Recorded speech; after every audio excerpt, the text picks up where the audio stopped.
Hey, good morning, everybody. Great to see you. I want to welcome everybody inside and those watching online. Thrilled that you are here. And as Brennan mentioned, if you have not taken the first step around here to get to know more about real life, we want to feed you lunch, take care of your kids, give you a great experience. It's next week, right after this service at 1 o'clock, right over here to my left. We'd love for you to be there, so make sure that you sign up for that online. Well, we're kicking off a new series this weekend, and we're talking about Christmas because Christmas is coming, and I just want to make sure that everybody's aware of our Christmas Eve services because we've got a bunch of them, and we want to make sure that you pick one that works for you and your family, but specifically your friends as well. So we're going to throw up some times here. We start on Wednesday night on the week of Christmas Eve at 7 o'clock, Thursday at 7, Friday at 5 and 7, and Saturday Christmas Eve at 3, 5, 7, and 11 p.m. So there's a lot of opportunities for you to check out church. So here's what I want to ask you to do. Would you invite someone to come? You're going to be given a card. You can use that card to give somebody. You can use the website. You can also use the app and invite somebody that way. And when they say to you, I'm busy on Christmas Eve, you go, oh, that's cool because we've got a service on Wednesday, Thursday, and Friday as well. Well, I'm busy on Friday. Well, we have two on Friday. So anyway, there's a lot of opportunities for you to do this. Now, the person you might want to invite might actually live out of state and they won't be here, and that's okay because they can visit the service online. So if they go to reallifechurch.org, they can watch the same service you go to, and you can talk about it afterwards. So invite them to join that way as well. The other thing is, if you are, inviting somebody and they say, I can't come, and it's just you, would you please pick a service other than Saturday? And here's why I say that. And I love you, and I want to see you.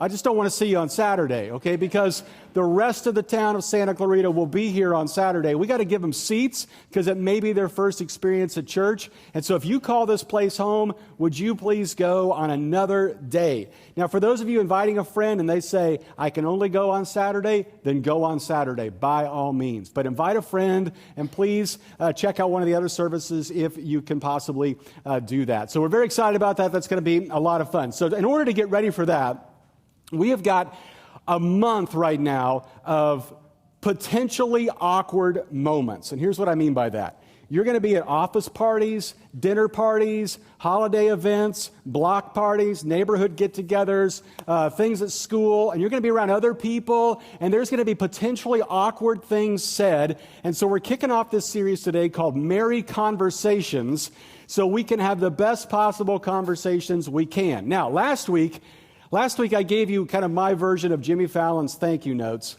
But this week, I've always kind of been a Letterman fan. And so I want to give you my version of a top 10 list. And this is the top 10 awkward conversations this holiday season. Drum roll, please. Number 10, when are you going to get married? Number 9, take a look at this rash. Number 8, have you tried CrossFit? Number 7, how much do you make? Number 6, whose hair is this in the gravy? Number 5, you're going to eat all of that. Number 4, did you get a real job yet? Number 3, how far along are you? Let me just say this, okay? Never assume they're pregnant, okay? Even if you're in the delivery room, never assume, all right? Just free advice. Number 2, you still married? And number 1, who'd you vote for? There you go, everybody. Thank you very much.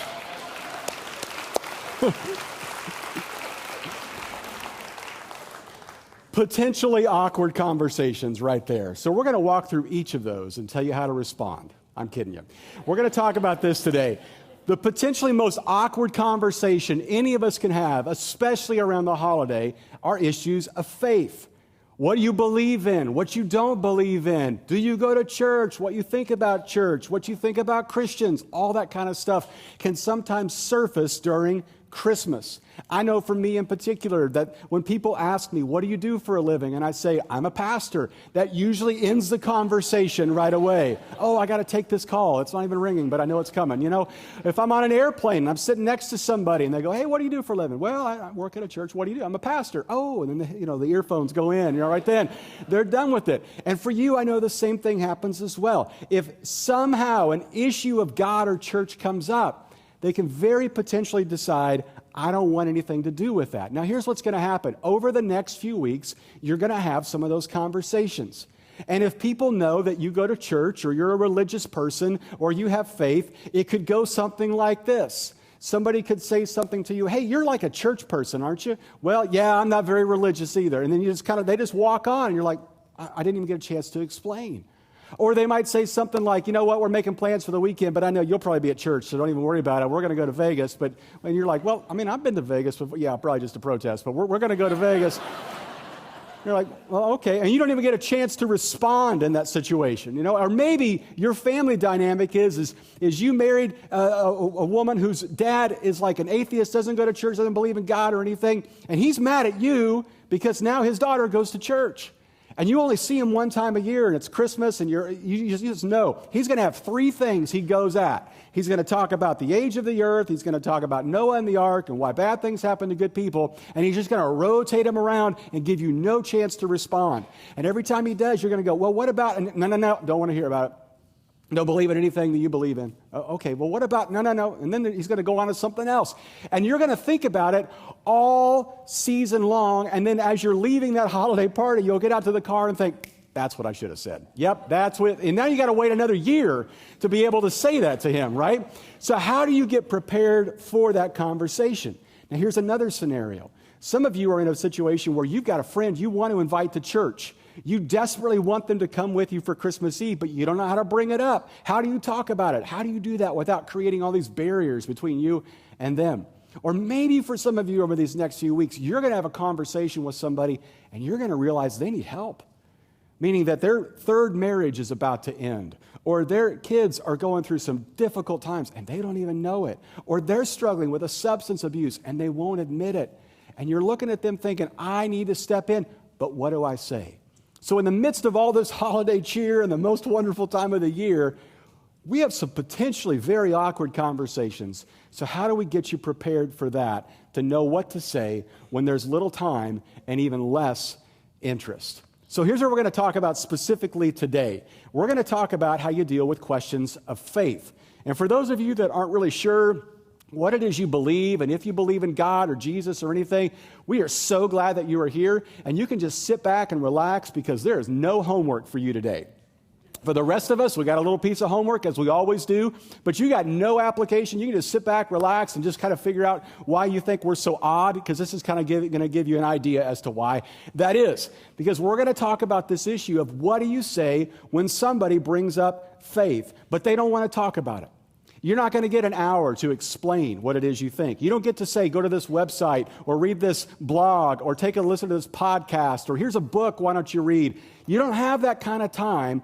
What do you say in those moments? Every single one of us who claims to be a follower of Jesus should have just a collection of one-liners that we're ready, not to, win, but just to share, that might cause someone to go, I never thought about that. Let's talk more about that some other time. So how do you do that? Well, we're going to talk about a guy today that really gives us some insight into this. His name is Peter, and he lived in the first century. He was a close friend of Jesus. If you grew up Catholic, you kind of know him as St. Peter. He was your first pope. For those of us that didn't grow up Catholic, we still love him, even though he's not our pope. His name is Peter, and he was a guy that was close to Jesus. Now, here's the thing that we can all relate to this guy on. He was a business guy. He was a guy that was concerned about the bottom line, and the way that he ran his business was to go out and fish. And so he would go out, it was his family's business. They would fish all through the night because it was cooler then. The fish would come towards the surface, and he would throw the net out one side of the boat and hoist it in and catch all those fish. Well, it just so happens that the time we read about him is he's come in from an all-night fishing venture, and he's exhausted. He's caught hardly anything. And he's sitting there on the shoreline just kind of cleaning off his nets and dragging out all the trash and the beer cans and the boots and everything else, And along comes Jesus. And Jesus starts talking. And Jesus starts looking at Peter and talking to him. And Peter's kind of just putting up with it because, you know what? This is the new rabbi in town. And we'll just kind of listen to him because it seems like the nice thing to do. But then Jesus looks at him and he says, hey, why don't you try fishing again? This time, throw your net out on the other side. And Peter, in his mind, is thinking, you're an idiot. Okay? Now, I mean that with all due respect, but you're a preacher, I'm a fisherman, you stick to preaching, I'll be the fisherman, you don't know what I know. And Jesus says, no, you just go try it. And he goes, okay. I'll just be nice to the new rabbi in town, that's fine. And so he goes out in the boat with his brother Andrew, and they throw the net out over the other side of the boat as Jesus instructed, and they catch so many fish they can barely haul them back into the boat. You ever have those moments you're around somebody that you know they're better than you? You know what I mean? They're a better husband and father and friend and citizen and everything. They're smarter than you, and they got all these little letters after their name and before their name and everything. You just look at them and you go, yeah, you win this one, right? And Peter looks at Jesus that way and goes, man, I'm not worthy to be in your presence. And Jesus says, well, I actually want you to come follow after me. And let me tell you why that's so huge for Peter. Because Peter was raised Jewish, and because he was a fisherman, it meant that he was not following after a rabbi, which means no rabbi had picked him. But Jesus does. And he looks at his parents and he says, listen, we're going to go follow this guy. You got enough fish here to sell and be able to live indoors for a long time. You're fine. But we got to check this guy out because we think he might be the Messiah, the Son of God. And he and his brother Andrew begin to follow after Jesus. And if he'd never done that, we would have never heard of him. But at that moment, he steps onto the pages of human history as one of Jesus' closest friends. He starts following after Jesus, and everything is great until Jesus is arrested and crucified. And then Peter, his faith goes to zero. Because messiahs don't get arrested, and they certainly don't get killed. And now suddenly there are no Christians. The day after Christ is crucified, there are no Christians. There is no church. There is no faith, because Jesus is dead at that moment. And everybody thinks it's over, and Peter thinks it's over because he watched him be crucified. But then, 3 days later, somebody comes in and says, the tomb's empty. And Peter runs to the tomb and looks in to see if it's so. And then not long after that, he sees Jesus. And then not long after that, they have breakfast together on the beach. And then suddenly his faith goes from a zero to him being a hero, because he suddenly realizes, I saw this guy die, and now I've stared into an empty tomb. I saw this guy crucified, and now I'm having breakfast with him. That has a way of changing your faith. And so Peter begins this mission of telling more people about Jesus. And back then, anybody who couldn't be around Jesus, they would just be around those who were close to Jesus, like Peter and the disciples. And they gathered around him to listen and to learn what it was to follow after Jesus. But here's the danger. People that were Christians were being thrown into jail and being crucified and being killed. And even Peter himself will be crucified. In fact, legend has it that when Peter was crucified, he said to the people that were going to kill him, I'm not worthy to die like my Lord. And this is the sixth sense of humor the Romans had. They said, okay, we'll just crucify you upside down. And they do. But before Peter dies, he writes a collection of letters to some of these churches that he starts. And when the church years later gathers up these letters and says, everybody should read these things, and let's put them into a book. What should we call the book? How about the Bible? Great idea. Let's do that. And somebody says, well, we've got these 2 letters from Peter. What should we call these letters? Well, I got an idea. How about 1 Peter and 2 Peter? Genius. All right. Do we need a marketing campaign? No, that speaks for themselves. 1 and 2 Peter. Perfect. So they put them in this collection of letters, which we have still today. And in this collection of letters, we read this great information from Peter about how we're supposed to live in light of all the difficulty we may face, whether it's persecution or awkward family conversations. And here is what Peter has to say. Take a look at this. Now, who will want to harm you if you are eager to do good? But even if you suffer for doing what is right, God will reward you for it. Now, here's what he's saying. If you try to do good, odds are people are going to leave you alone. But even if they do persecute you for doing what is right, God will reward you. So it's a win-win. So make sure you do the right thing. Then he continues on. So don't worry or be afraid of their threats. Now, you think about it. Where we live, in the time we live, we don't have a lot of threats for our faith. You might be passed over for a job promotion. You might lose a job. You might lose a date or a relationship because of your faith, but you're not going to lose your life. Now, overseas, people are losing their life for their faith. Churches are being blown up. People are being killed for their faith. And back when Peter is living, the people he's talking to, they felt that kind of persecution. Because back then, when you declared that there was one true God, it meant that the emperor of Rome was not it. And people would come after you and try to kill you for that.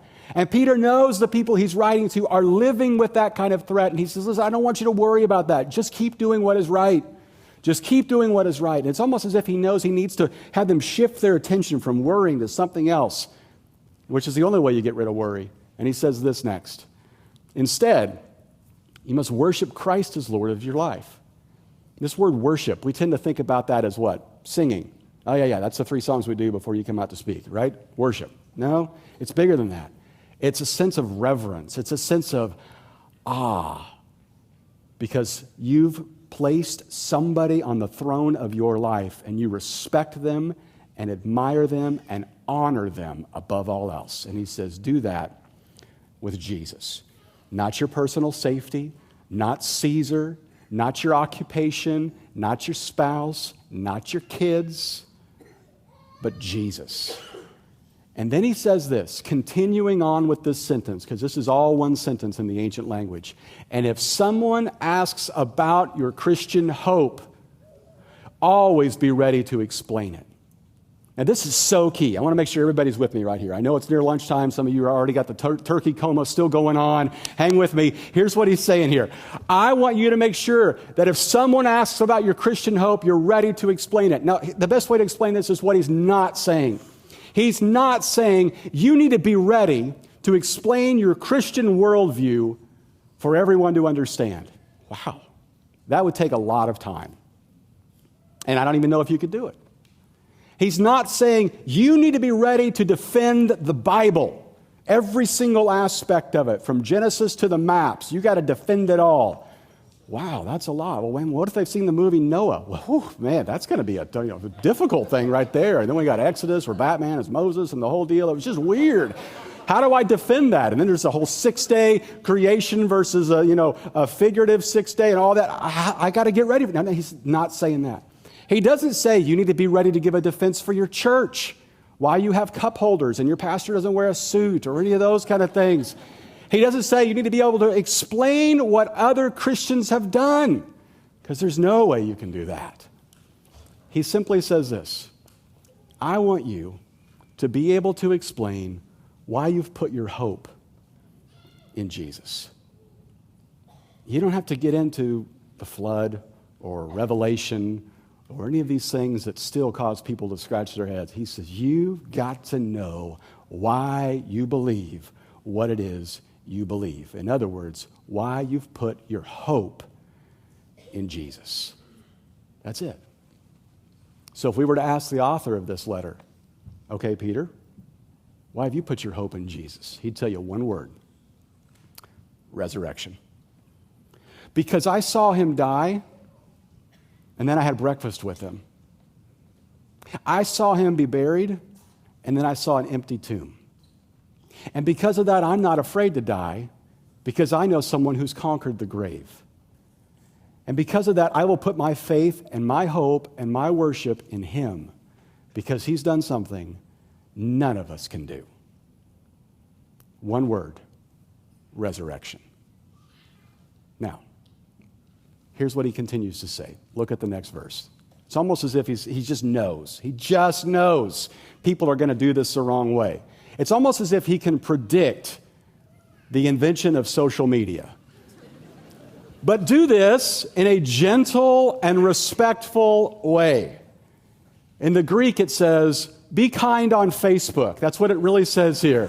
Facebokio, I think is how it's actually pronounced in the Greek, or maybe Italian, I'm not sure. But he says here, I want you to know why you have the hope you have, but please, when you share this with people, would you be gentle and you be respectful?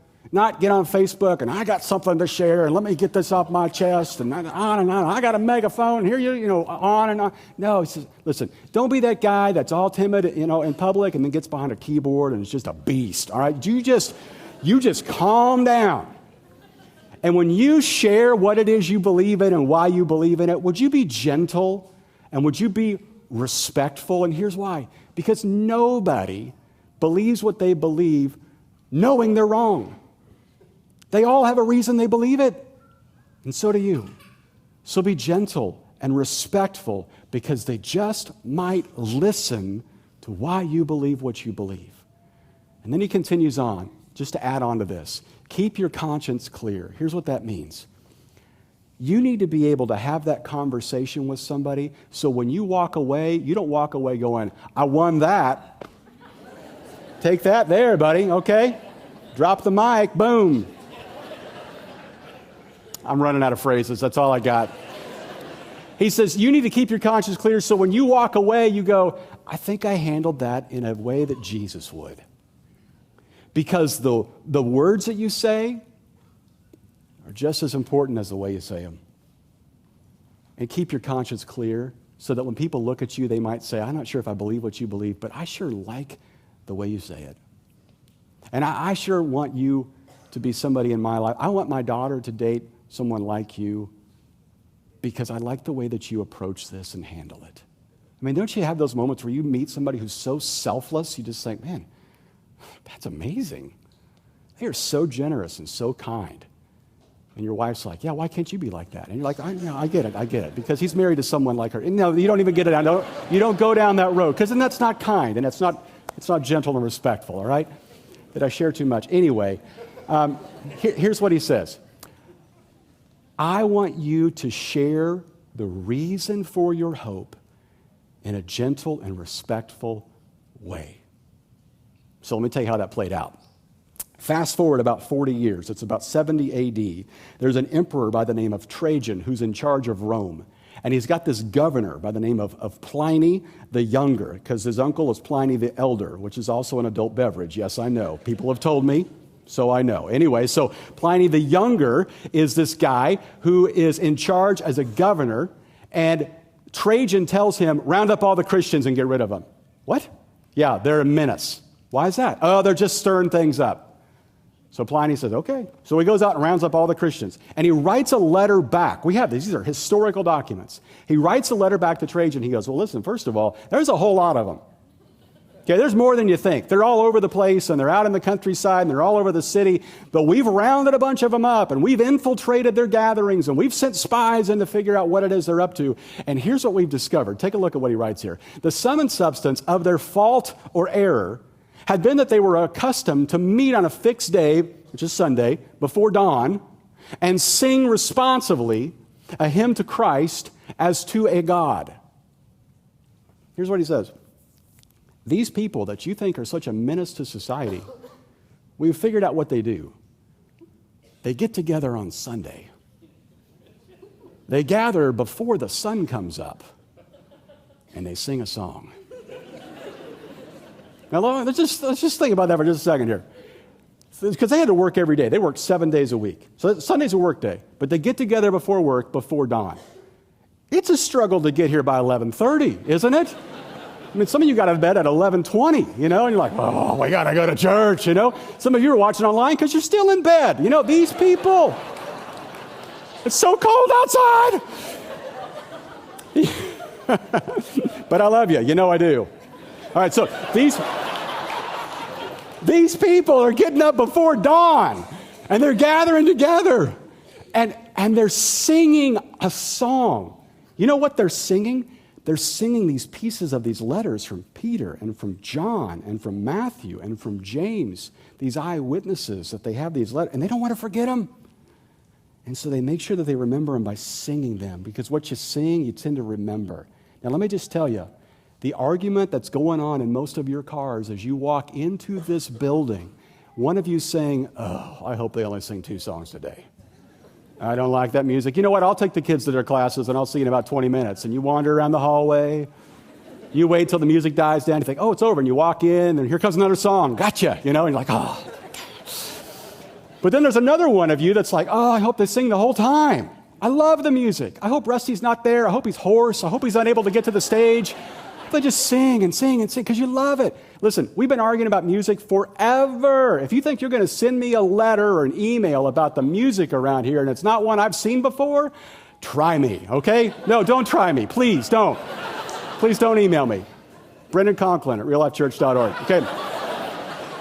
Music's always a divisive thing, but he says, listen, they get together before dawn on Sunday and they sing a song. These people are not a menace. In fact, he goes a step further. Look what else they do. I mean, we see they get together before dawn. They sing songs to Christ as if he's some kind of God. And look at this. They bind themselves by an oath to not commit fraud, adultery, or theft. Oh, the humanity. Who are these people, you know? They get together, they sing a song, they make a pact that we will not steal, that we will not break an oath, and we will keep our marriage vows.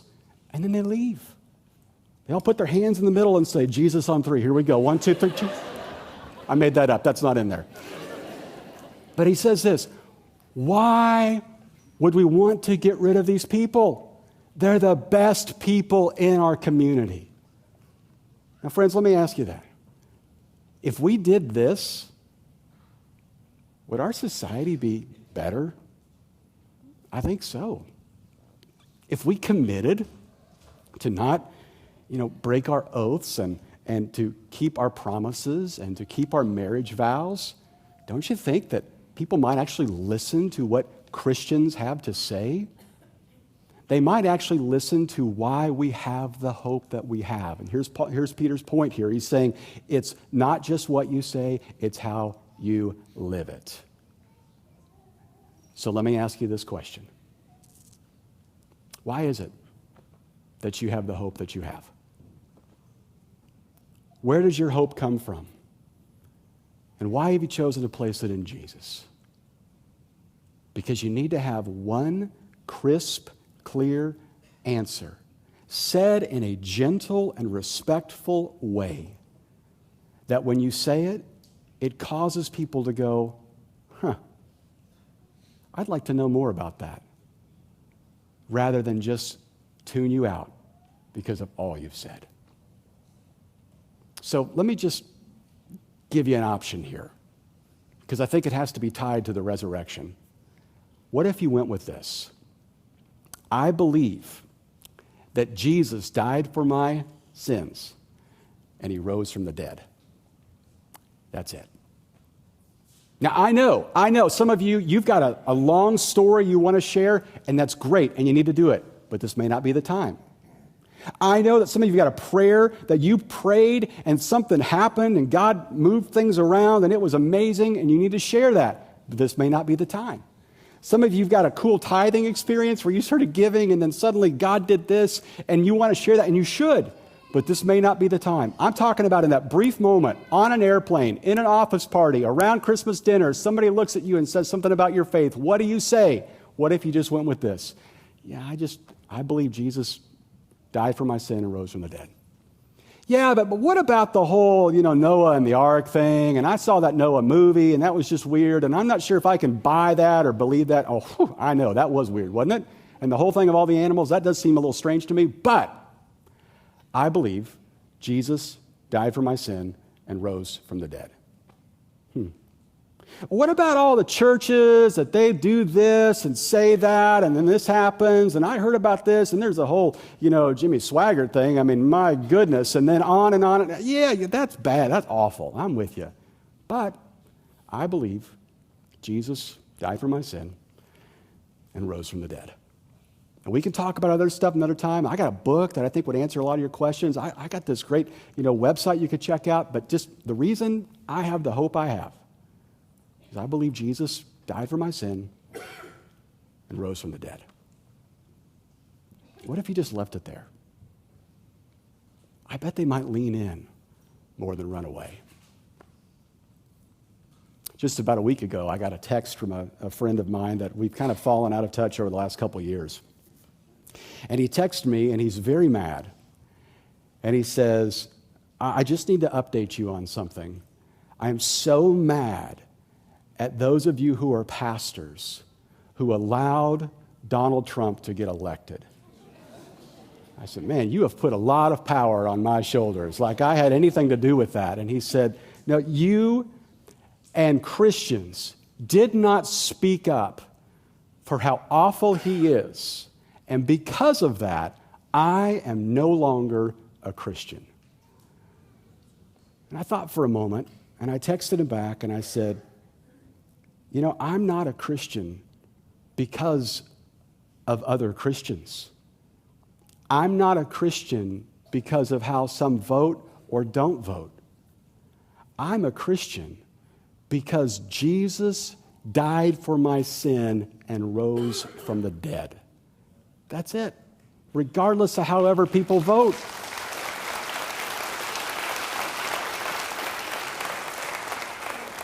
Because Christians are always going to do things that make some people happy and some people upset, because we're human. We're going to make mistakes, but our hope is not in each other's actions. Our hope is in the one who's no longer in the grave. And so why don't, before we launch into some diatribe over the turkey, before we launch into dropping truth grenades on Facebook, what if we just stop and drop back for a second and say, yeah, that's all very fascinating and interesting, and we could talk for days about that, but I think it all comes down to this. Jesus died and resurrected. When you do that, I tend to listen to you. So I'm going to go with that guy. Now, I'm just going to set you up for next week. Here's what we're going to talk about. Because here's what they're going to do. They're going to come back to you and they're going to go, yeah, I don't believe in the Bible and anything in that book because of this and that and the other. And this is what you say. And I'm just going to leave you with this, and then we're going to break it down next week. Oh, I don't believe it just because the Bible says so. Oh, it's much better than that. There you go. Okay, so we're going to talk about that next week, so make sure that you're here, all right? But for now, why don't we stand up, and I'll close us out with a word of prayer. God, we thank you that our faith can be in you and what you have done through Jesus, more than a theory or a philosophy or a collection of ideas or even a book. It's found in an event that Jesus rose from the grave. That's where our hope is found, God. That's what we put our trust in. And that's why Peter was able to say, I don't care if I live or die, because I know the one who conquers the grave. And God, that's where our faith is. And so would you help us to be articulate with that and share that in a loving way over these next few weeks? And as people begin to ask questions, may we continue just to encourage their pursuit, because somebody once encouraged ours. So God, may we be just ambassadors of your grace and peace this week. And we pray all of this in Jesus' name, and all those who agreed with the prayer said, amen. You guys have a great week. We'll see you next weekend.